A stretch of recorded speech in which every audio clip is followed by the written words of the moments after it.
ನಮಸ್ತೆ ಎಲ್ರಿಗೂ. ಇವತ್ತು ಜಿಂಜರ್ ಗಾರ್ಲಿಕ್ ಪೇಸ್ಟ್ ಮಾಡೋಣ ಅಥವಾ ಶುಂಠಿ ಬೆಳ್ಳುಳ್ಳಿ ಪೇಸ್ಟ್. ಮೊದಲು ಶುಂಠಿನ ತೊಳ್ಕೊಂಡು ಅದನ್ನು ಪೀಲ್ ಮಾಡಿಕೊಂಡು ಚೆನ್ನಾಗಿ ಹೆಚ್ಕೋಬೇಕು.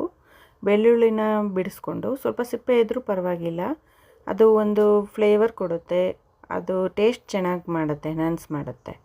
ಅದನ್ನು ಎರಡನ್ನೂ ನಾನು 100 ಗ್ರಾಮ್ ಶುಂಠಿ ತೊಗೊಂಡಿದ್ರೆ 150 ಗ್ರಾಮ್ಸ್ ಬೆಳ್ಳುಳ್ಳಿ ತೊಗೊಂಡಿದ್ದೀನಿ. ಅದು ಒಂದು 30ರಿಂದ 45 ದಿನ ಈ ಪೇಸ್ಟ್ ಮಾಡಿರೋದು ಏನಿರುತ್ತೆ ಅದನ್ನು ನಾವು ಇಟ್ಕೋಬೋದು. ಅದಕ್ಕೆ ಪ್ರಿಸರ್ವೇಟಿವ್ ಆಗಿ ಕಲ್ಲುಪ್ಪು ಒಂದು 1/2 ಸ್ಪೂನ್ ಹಾಕಿದ್ದೀನಿ.